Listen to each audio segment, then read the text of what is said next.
P'yon is the one who should be speaking, but anyway, that's the Tuesday Club and Kevin O'Rourke's life. And where's P'yon and her company from? And well-directed singing, the Donandong Catholic Parish, right beside where the Columban House is situated. And every Tuesday, like Tuesday with Maury, you had Tuesday, that club of ladies, good ladies from Donandong Parish, Catholic Parish, with Kevin O'Rourke from 11 o'clock until 12:30, and then a cup of coffee to finish it all off. So that was the Kevin Tuesday Club. We'd also like, I'm very privileged to welcome Ambassador Yujoo and Kim this evening.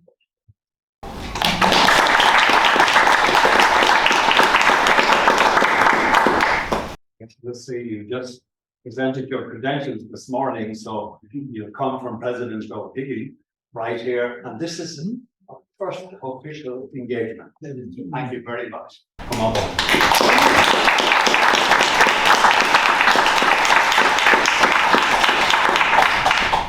For all the people who are here, you're very welcome.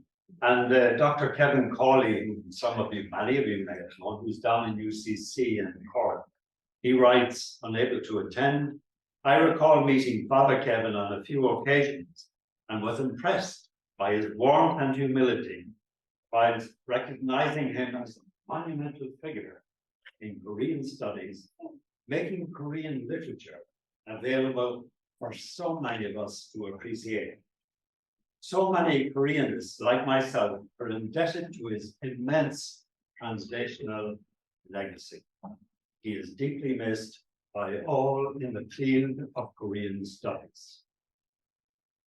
The embassy in downtown Seoul hosts our houses among its 800 books in its library there, all of Kevin's 27, maybe 28, maybe 30 publications.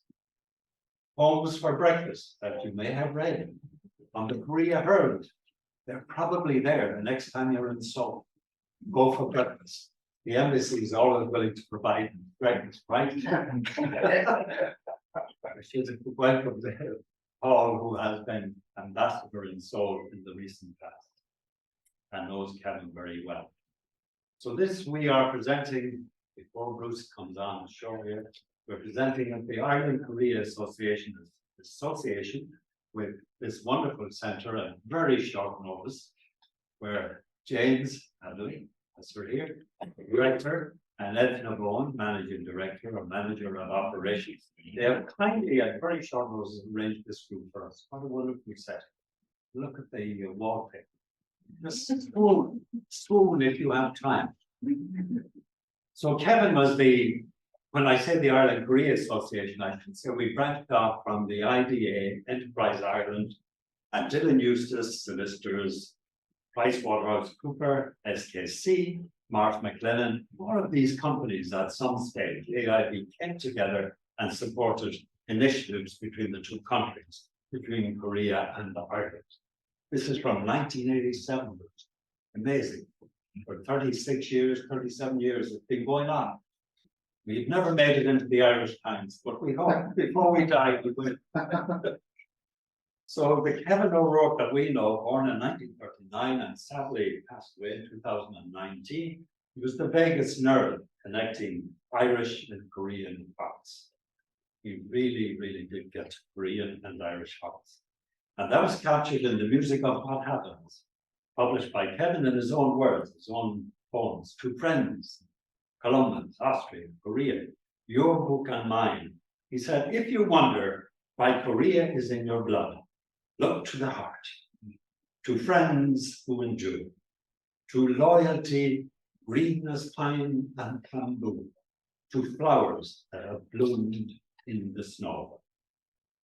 I'm delighted to hand over to a good friend of Kevin's and the author of this wonderful book, Bruce Fulton, who arrived this morning at 10 o'clock from Seattle.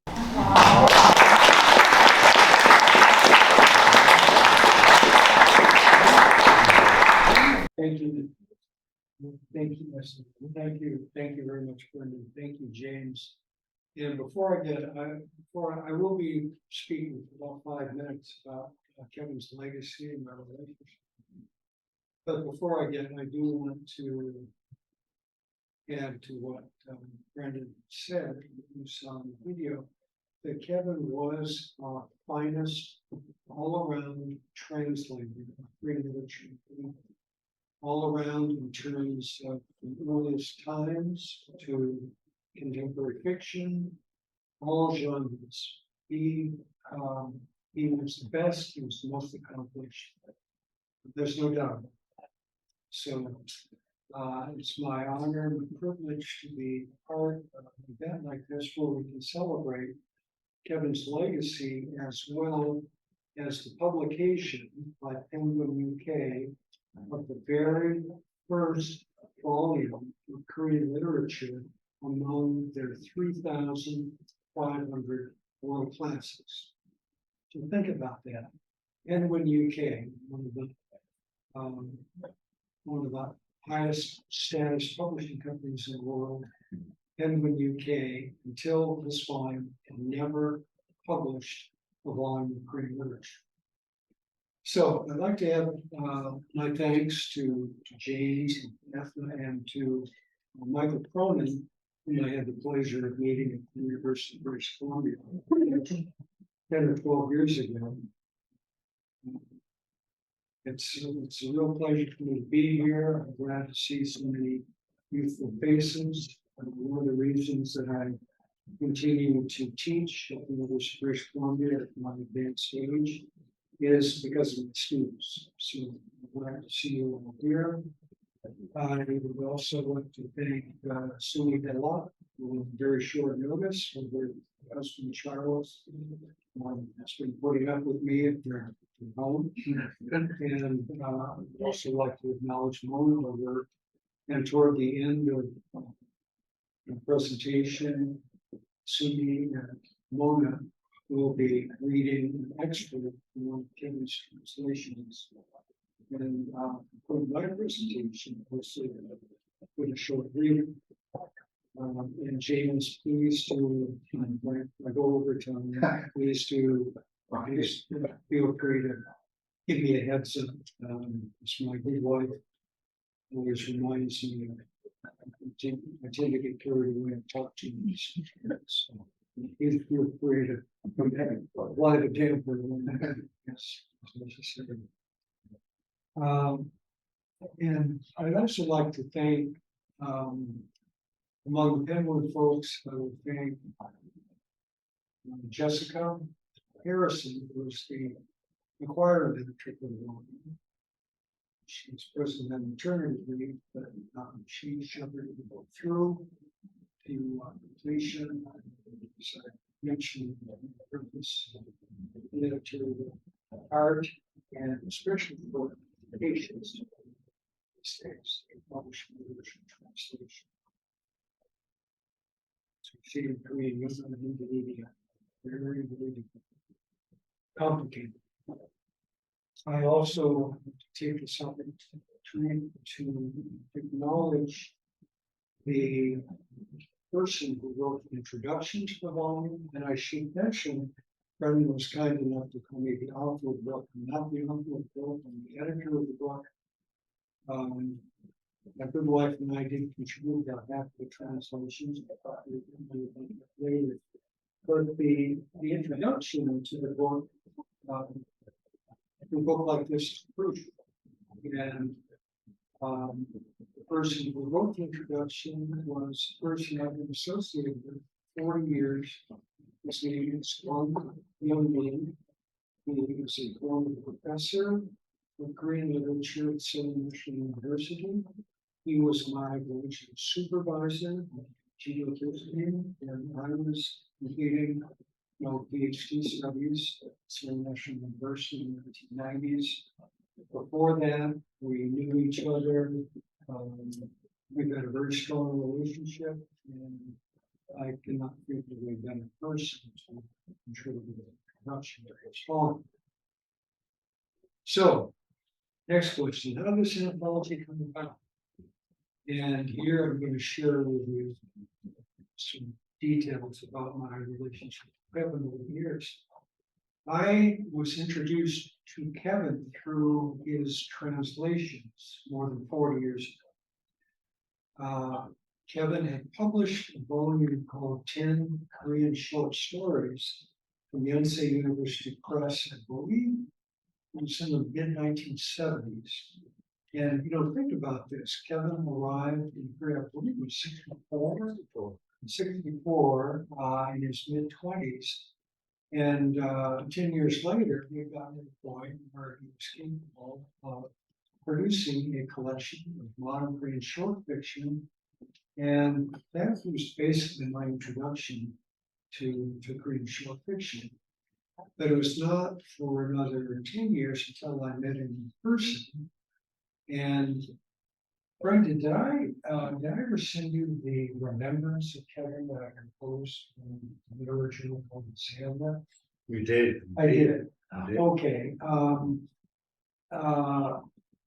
Any of you who are interested more in Kevin's legacy and relation, please feel free to read this. I think Brendan could make a link available. I believe it's available online. It's from a journal called Azalea. To go to Azalea, it's published almost annually by the Korea Institute at Harvard. The editor-in-chief is Young-Jin Lee, a Harvard PhD who several years ago has been teaching at Kennedy University. So, in that essay, I described meeting Kevin for the first time, I believe it was 1991, and the meeting was arranged by an American I knew who worked for short-lived Korean Daily, probably Korea Post, or something like that. And we met, I think, at some convenience store, someplace that sold Budweiser and like a can of American beer. And so we introduced ourselves, and Kevin gave me a book. And he said, "Here, review this." And so I did. The review was published, and that got us off and running, so to speak, in terms of frequent discussions about being authors. Some of the students had the pleasure of being mentored by him. We sometimes met outside of Korea during conferences, translation workshops. And over the years, thanks to Kevin, again, my specialty originally was modern fiction. But through Kevin and through another pioneer of Korean literature who's also represented in this volume, Marshall Field, I basically learned about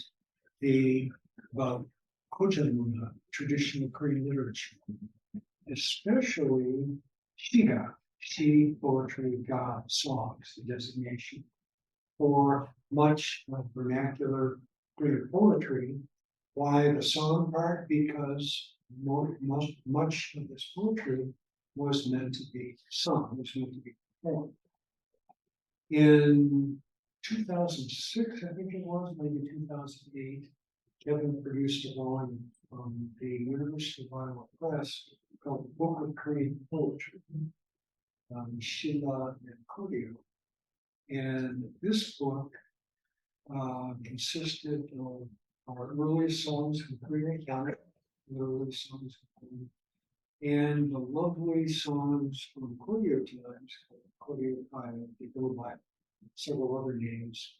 There is also some poetry in Chinese that Kevin translated, and he was an excellent translator of Hanshi, poetry written by Koreans in Chinese. And he had an informant who worked with him to produce Korean Hangul translations of Korean Hanshi. And I was asked to write an endorsement on that cover, and if I can remember correctly, it read something like this: "Here at last, in one volume, is the heart and soul of the Korean literary tradition, translated by our most accomplished, all-around translated Korean literature and a poet himself." And basically that is how I always remember, heart and soul. So how did how this book get underway? Well, Kevin and I had for many years entertained the possibility of a collection of translations that would not have to mirror various demands by scholars, use for the classroom, but simply were stories that had claimed us many years ago and that succeeded in our opinion as works of literature. About 15 years ago, a institution in Seoul decided that all of us foreigners needed a volume of modern English translation. I remember Kevin and I were at a meeting of the Association for Asian Studies in the U.S. that year, and there was a representative of the foundation who had passed out a list of what the contents of this volume would be. And I remember Kevin asking, she mentioned one, excuse me, sir, but can you tell us who did the selection for these works? And the answer was, some literary critics in Korea. So, of course, we knew then this was not going to be a push anthology for foreigners need to learn about the literature, but instead we were going to choose what we thought English language readers like. So that anthology, we did get that off the ground. We had, along with 3 other editors, but in the end, it just became too complicated. Literary agents, copyright issues. Jimmy was not very interesting. So we just narrowed it down to the 2 of us. And about 5 years ago, my good wife, we live in Seattle, Washington, US, we learned of a book launch for the Penguin book of Japanese short stories. This book launch was at the University of Washington. It's within walking distance of Seattle. So we went there. And the editor of that volume, I met once before, and a colleague was kind enough to introduce us. Jay Rubin was his name. He was kind enough to introduce us to his editor at Penguin. And so I said to Kevin, here we go. Then we'll work with Korean short stories. So over the next several months, we put together a proposal to Penguin UK, in which we emphasized our combined 90 years of translation experience. And what do you know? A couple of weeks later, yes. Then in the fall of 2019, I was on sabbatical in UBC that year. My good wife and I had a month-and-a-half residency at the Chonghui in Kangwon province, just outside the city of Gwangju. And during that month-and-a-half residency, we took the train to Seoul. We met with Kevin. In his apartment, his wonderful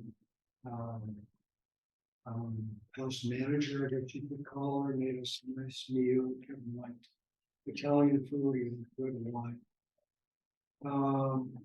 And we shortly thereafter went back to Seattle and then learned that Kevin had suffered the cerebral hemorrhage that ultimately claimed him. So the contract was not signed until Kevin was in a coma at the time the contract was signed.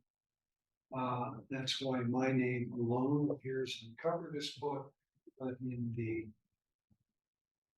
preface, I acknowledge Kevin as the spiritual editor of this one book. So that's how the anthology came out. I'd like to tell you a little bit about the anthology. It is composed of 5 different sections. And I got that idea from the Japanese anthology. And I chose the sections. The first section, it's the most important section, is tradition. John told me in Korea. And the reason I emphasize this, and the more important reason for emphasizing the historical importance of this volume is, as many of you know, these days, Korea, South Korea, is best known to the world at large in its popular culture. Hallyu, the Korean life. Korean literary fiction is not, or until very recently, has not been part of Korean popular culture. But whenever I make a presentation, a public presentation about Korean literature, I remind all of us that much of the performance element of Korean popular culture derives from Korean literature, Korean oral literature. So one of the first records we have, the Chinese, who just started on the historical chronicles, is a reference to the people east of the sea, the Hedong, that is east of the Yellow Sea, we call it the Soviet West Sea. And the description was simple. The people the people east of the sea are fond of singing and dancing. So what this refers to are the heaven worshiping ceremonies that each of the old Korean states had. They had several traditions for worshiping the heavens. And if you want to worship, if you want to ask for good favor, what is going to be more persuasive? Or you're dancing, you're moving. And so from the very beginning, the Korean oral tradition was accompanied by movement. It was thought to be more persuasive to the powers to be. So the next time you see a Korean film or you watch a K-pop video or a TV drama, remember that what you're appreciating as a solid foundation in the Korean culture and tradition. So that makes this line even more important. So tradition, 6 stories, I think. The 2 I'd like to mention. The very first story in the book.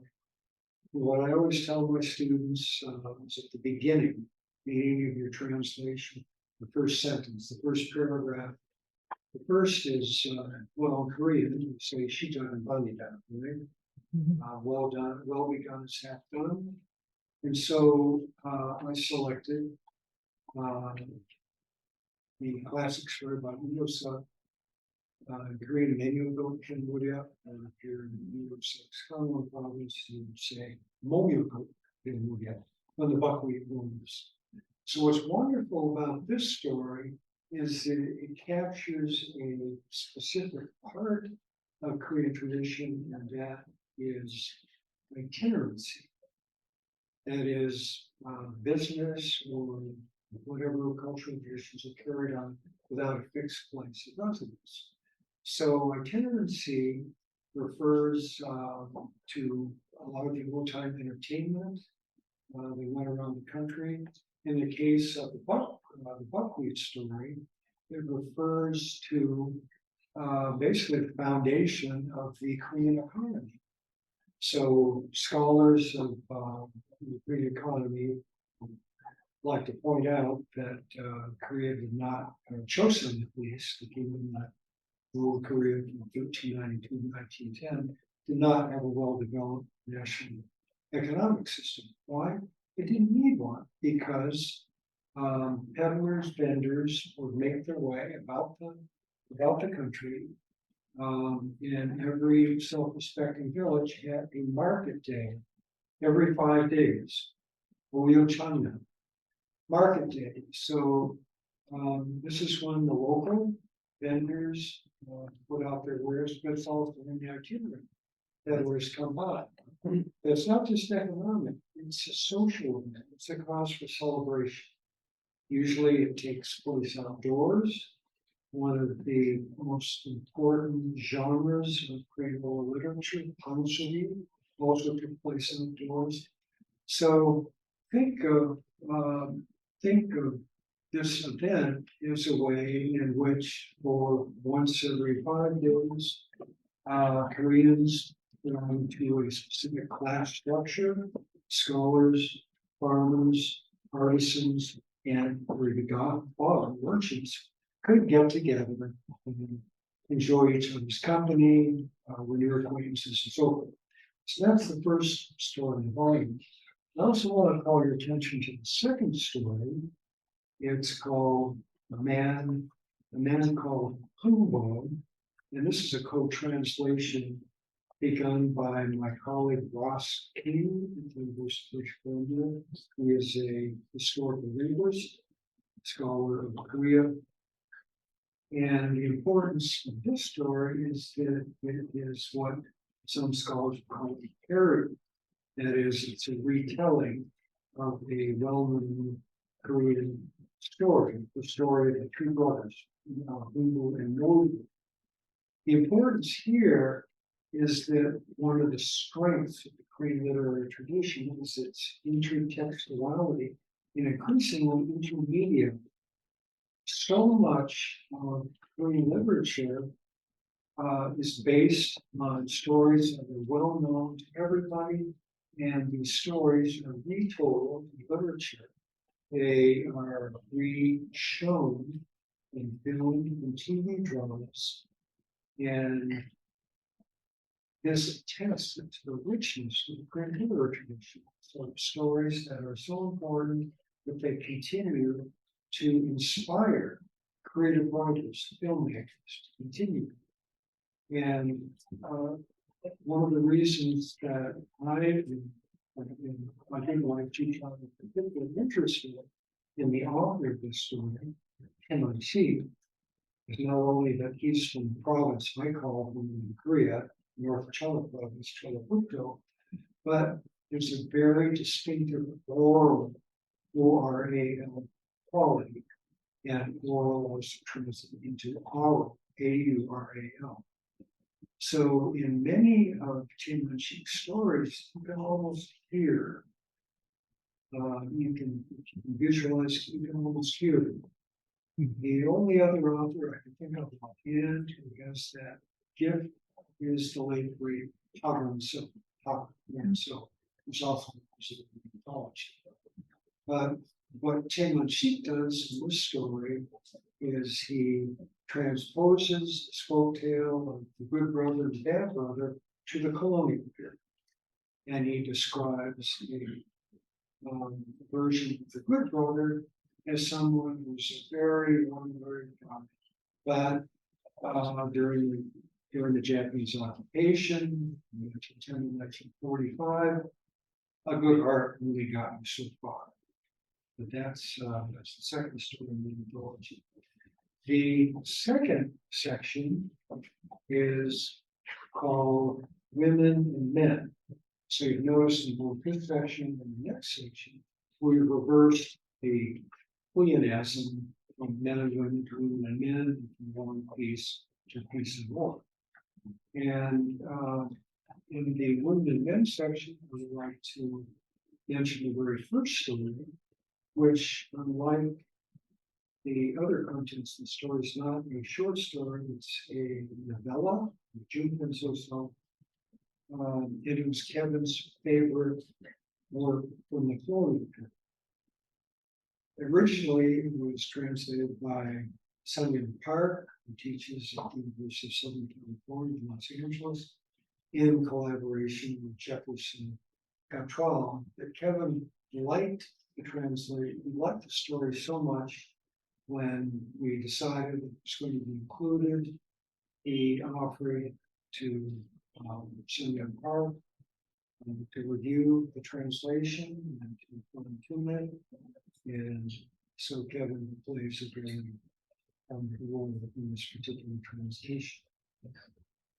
I would also like to mention the fourth,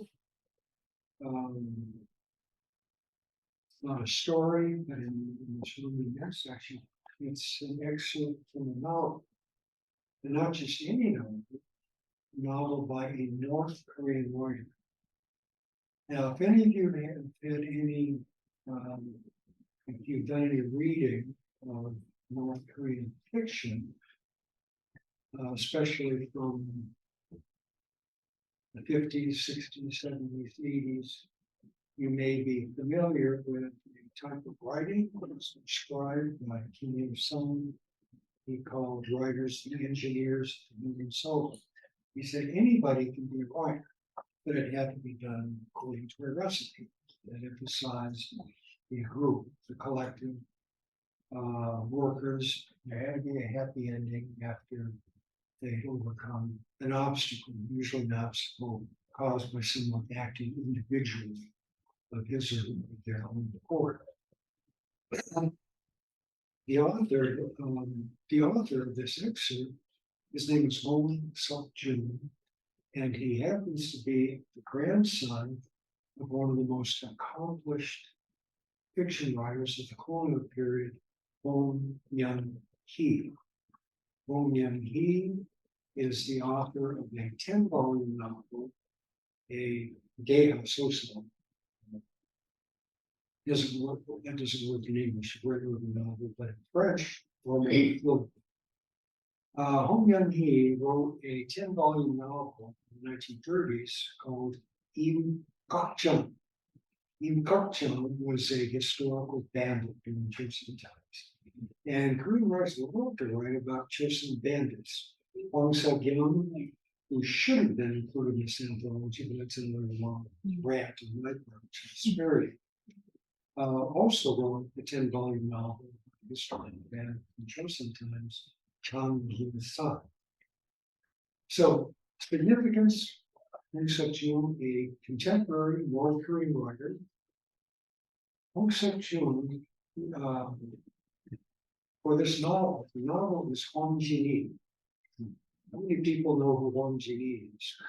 Hwang Jin-hee is a cultural icon in Korea, known to everybody, north and south. We have no first-hand evidence such a person existed. We have all kinds of second-hand evidence. Supposedly, she was born in present-day North Korea, one of the province. So Hong Seok-jun decided to write a novel about Hwang Jin-hee. It was published 20 years ago, in 2002, and 2 years later, it received a Manhye Munhak designation. Manhye is the Buddhist name of the poet and Buddhist reformer and educator Han Yo-mun. In memory of his contributions to Korean literature and Buddhism in Korea, a foundation was formed, and starting about 25 years ago, they award annual prizes in 4 categories, which is literature. Hong Seok-jun received that literature award in 2004. And excuse me for mentioning this, but I also received that award in 2018. Hong Seok-jun. But I hope you all get a chance. Joo-chan and I want very, very much to, we've begun translating this novel. We want very much to have it published. We're hoping that everyone might be interested. As you can imagine, the challenge, and we've tried in many ways to make contact with such it doesn't work. But what's significant about this novel is that the writing is superb.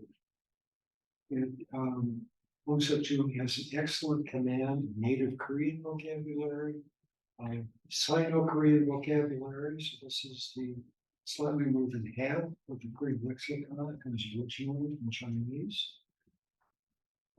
He's well versed in the history of the period. Wang Jiangyi flourished during early Joseon in the 1500s. Hong Seok-jung is well versed in Chinese culture. He's an excellent storyteller. He's very good at Myosa description. And among modern, especially contemporary Korean writers, writers who are gifted at description, exterior description, there's a lot of interior description. The writers were gifted at exterior description, not very many.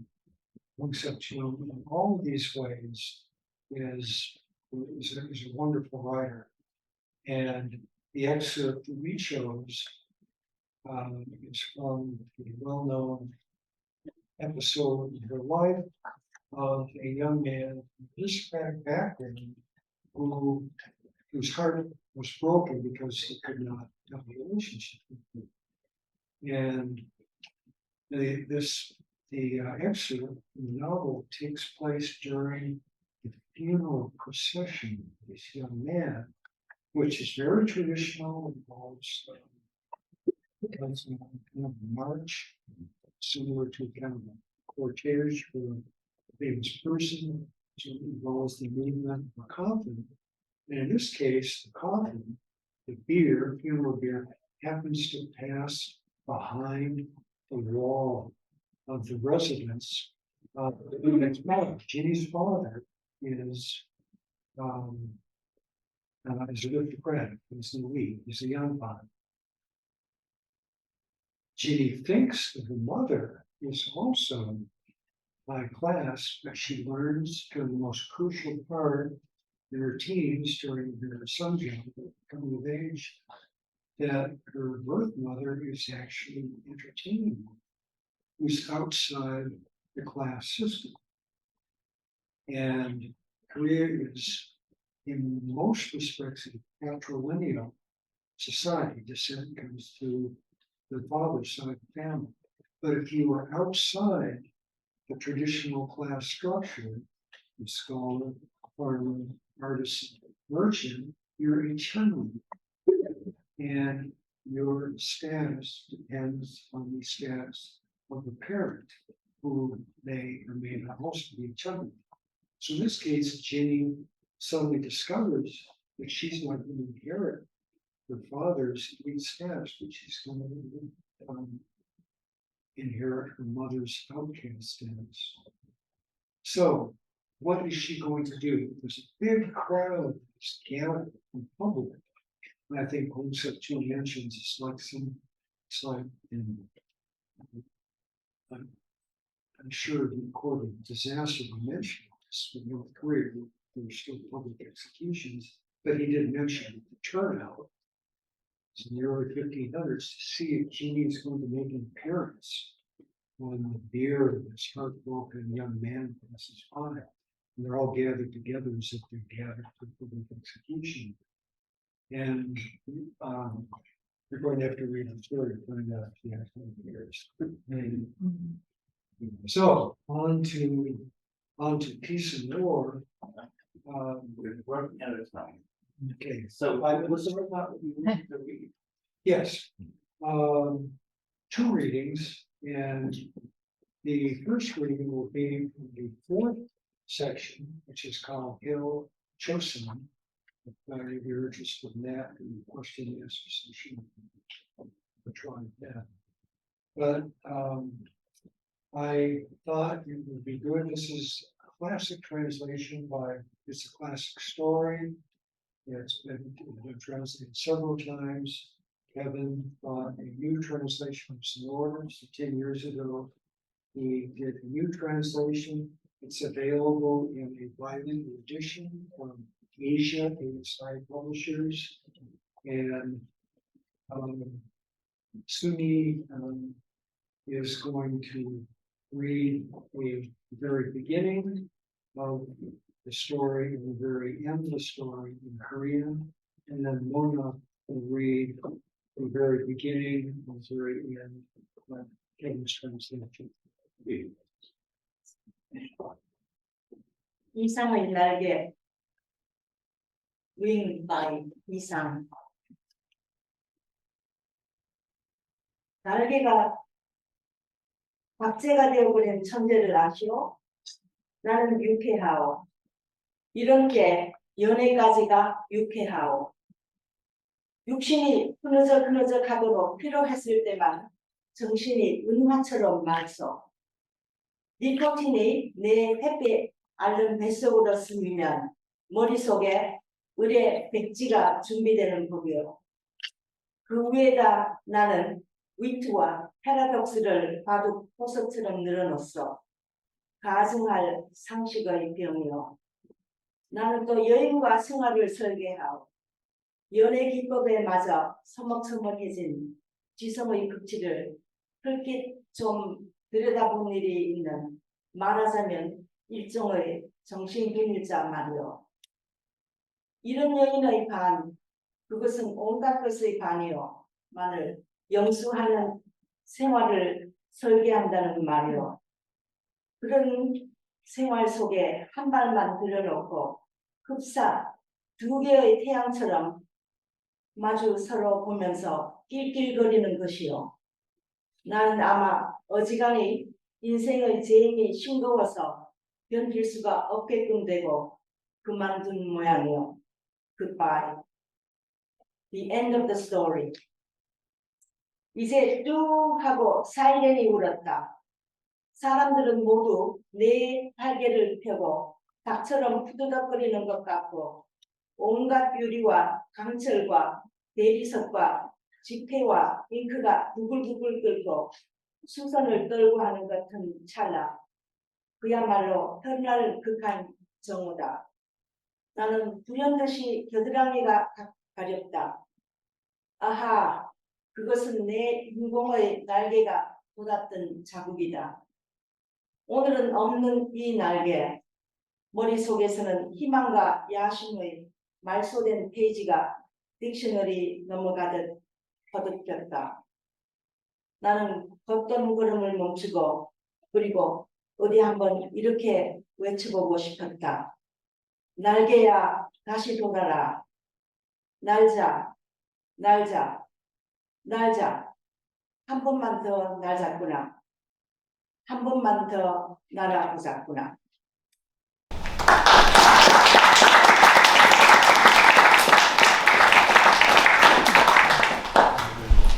Wings by Yi-san.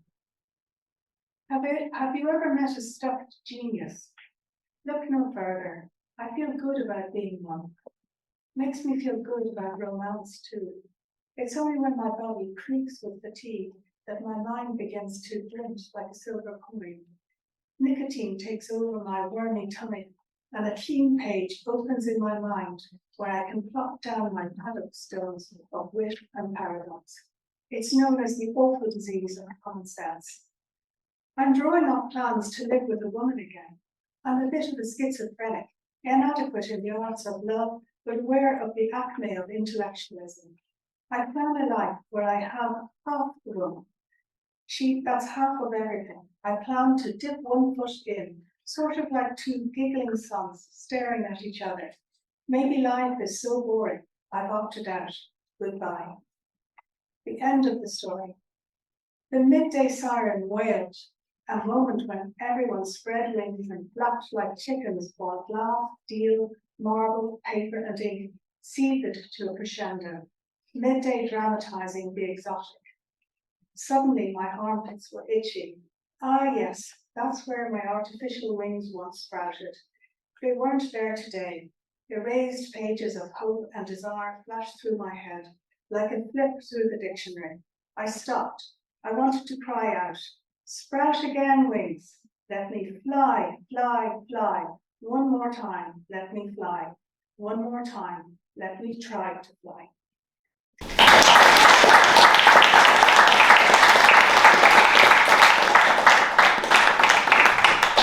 Thank you both.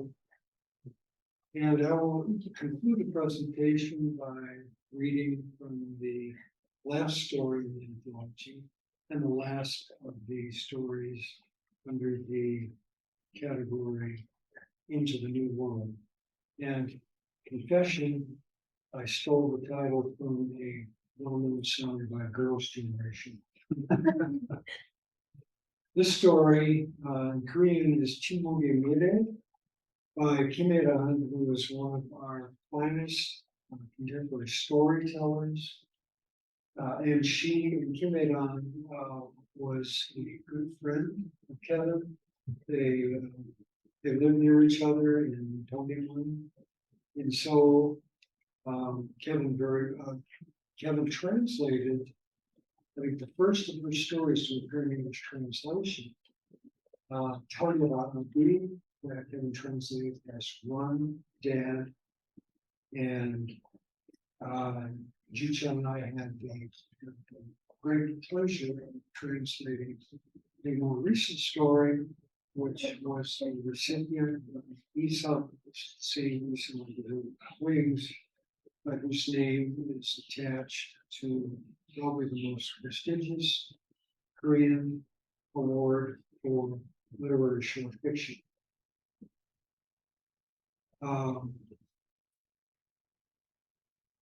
The title of the translation is The Future of Silence, as of Yujoo and Fulton.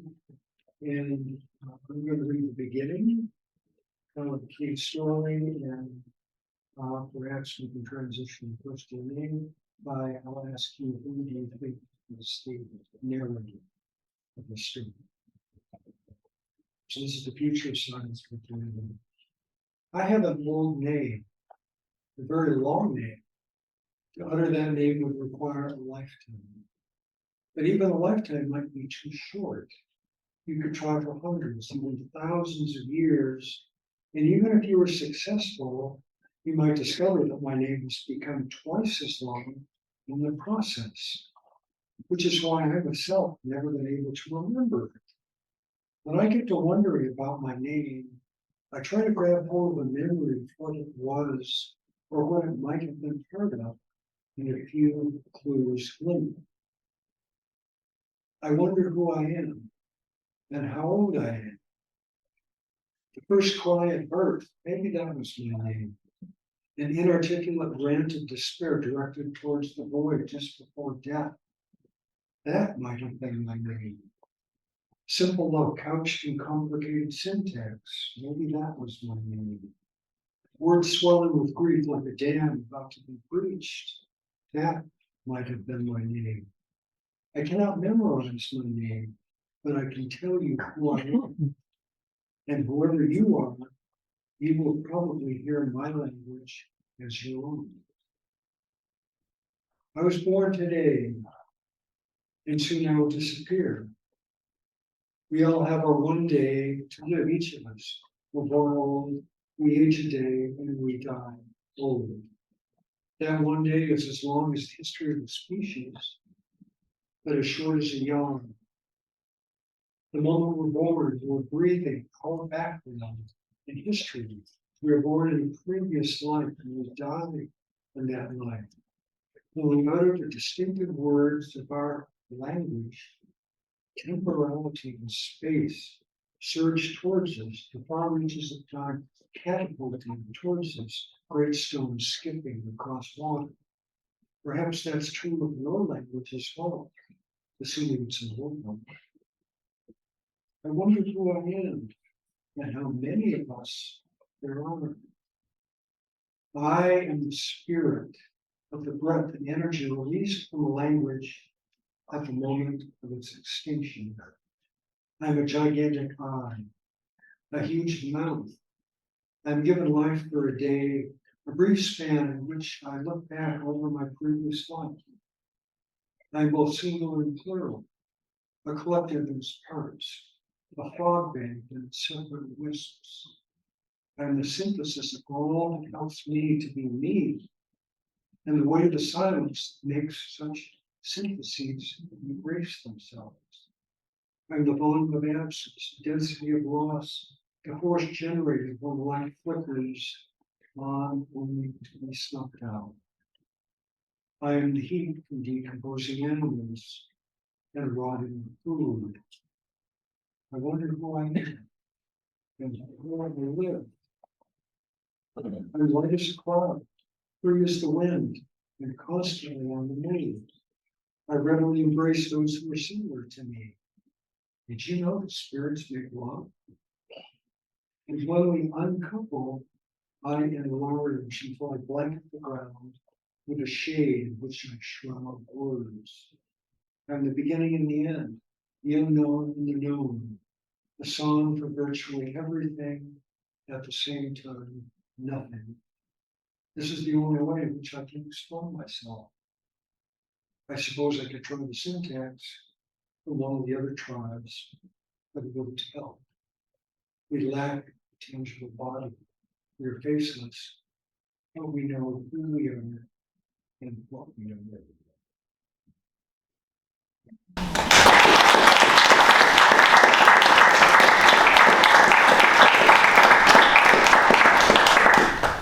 We set up the guessing game. Does anybody know who it refers to? Who's the narrative? No, his. Yeah, it's the first sentence of the next one is very good. The narrator is the soul, the spirit of the last speaker of the language that's going to speak. So if you read the introduction written by graduate advisor P'yon Hyeyong, you will see. So this story takes place at a kind of a museum called the Center for Moribund Languages. So languages in danger of extinction. And in residence at this Museum of Moribund Languages are the last surviving speakers of the language.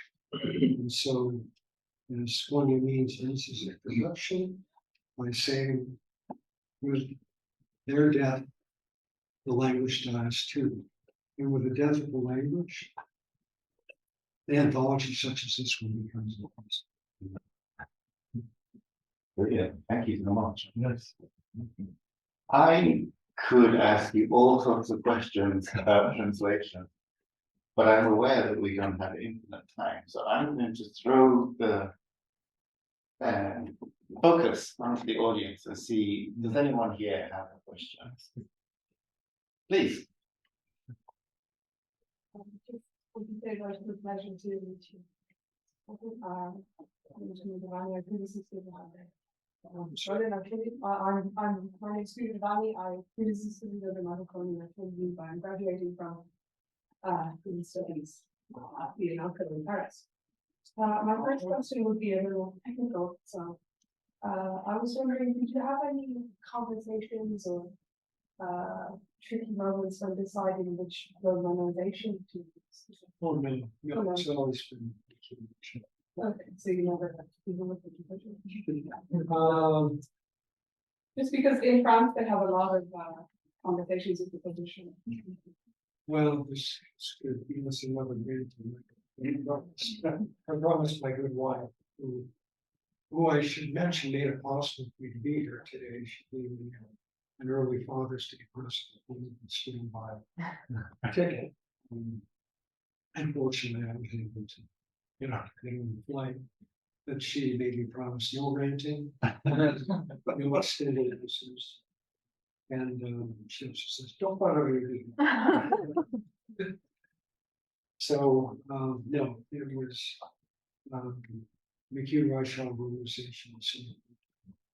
Thank you very much.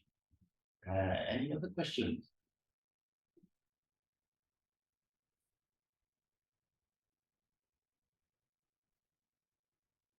Okay, let me indulge myself.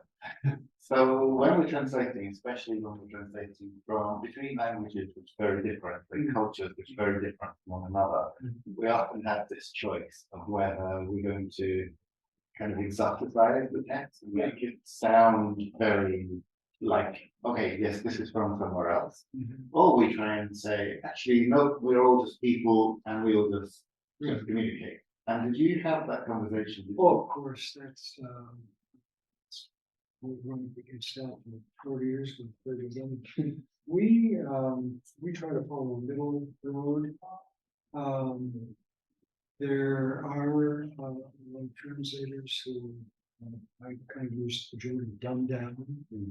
Oh, the foreign readers like no. We operate on the premise, one of the things I've seen, that in translating from Korean to English, there are examples of subtext, that which is implicit in Korean original, because Korean readers will know the context, the cultural background, and significance for that. And then our decision is, does this need to be made explicit in translation? So it's a case by case thing. There's not a blanket style. But the same, on the other hand, there is detail in the Korean Russian that is explicit, which because of conventions of literary English can be made implicit. So that's how we tend to handle the vast linguistic and cultural differences between two languages. But I don't like the dumbing down part, and I don't like the kind of adaptation, the abridgment part. Oh, I'm going to make this into my story. We start off. Very first process is accuracy. Unfortunately, working with sort of a binary team. We are always in contact with the authors. We translate. We always have a list of questions. What's the nuance of this term? Did you mean this? Did you mean that? And that? Every once in a while, we find an error, and then one of my authors said east and that west. He's very grateful to catch that. But then once we feel we're accurate, then comes the more important, equally important of bringing the lines of international literature.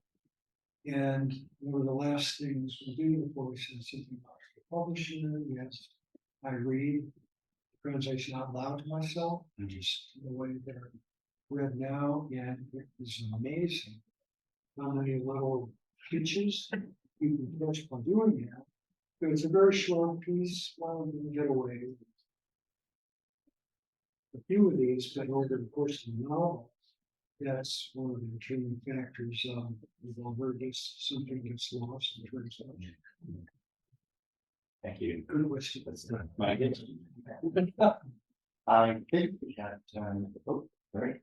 I think we have time for one more. Is there anyone else who has a burning question? No question. Oh, no. Please. Because you said things that are lost in translation and kind of capturing the rhythm. I wonder how you navigated, the different kind of archaic language. Even here in Isang, he was using quite very formal language, and then when it gets translated to English, you kind of lose that sense of kind of rhythm. But equally, I don't know, maybe the saturi or the kind of dialects. How did you kind of navigate those different? First of all, I'm glad you mentioned rhythm, and I hope you will trust me when I say that in our translations we do not lose rhythm because we think rhythm is exceptional. Sadly, though, there are not that many fiction writers, and we probably translate at least 40, that have the sense of movement that characterizes writers like Tim and Chief, the best of the storytellers. And as a general principle in translations, the translation, a short story needs to have some kind of a pace to it. And authors may make a conscious decision to slow down the pace, to speed up the pace, to create disjunctures, kind of abrupt stops. We saw this in modernist fiction in the 1930s, of which Wings is an example. So we do our best to capture the rhythm, which more generally involves capturing the moonlit, the literary style. Green authors are diverse in their literary styles. I've already mentioned that some are much more successful with dialogue, outside description than others. Surprisingly few green authors are gifted in dialogue. In our experience, more authors are gifted in narrative than they are in dialogue. But appreciating the oral tradition in Korea, we like authors who have a good command of the spoken word. And finally, satire or dialect. That was a constant challenge. And one story that I translated with Kim Aeran, a mentor of mine a few decades ago, we translated a story by Kim Aeran that called Anhe, which is Kanwondu pronunciation of Ane, my wife. And I remember the first time Kim came across, I said, wow, this is really something. So we had to make a conscious decision. It was the first person there. It's kind of an extended rant. And so I decided to adopt an American backwoods Southern dialect. Some readers appreciate it, some don't. But this was not a we couldn't slip our way on this one. But I will try to. We will try to select local English words. We don't try to capture a dialect throughout a story unless it's so pronounced as it is in this particular story by Kim Aeran. And by the way, any of you who know Kim Aeran might be happy to know that Chichon and I included in the first section a new translation of the classic story.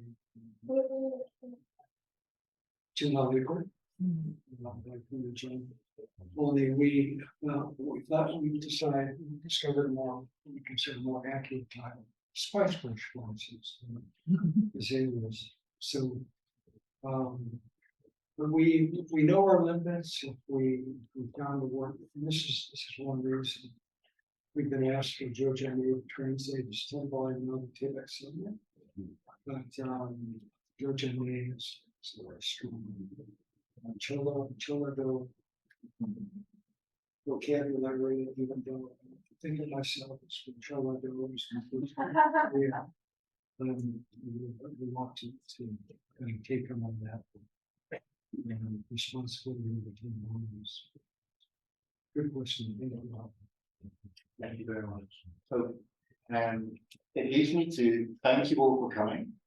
And would you join me, please, in thanking the whole team?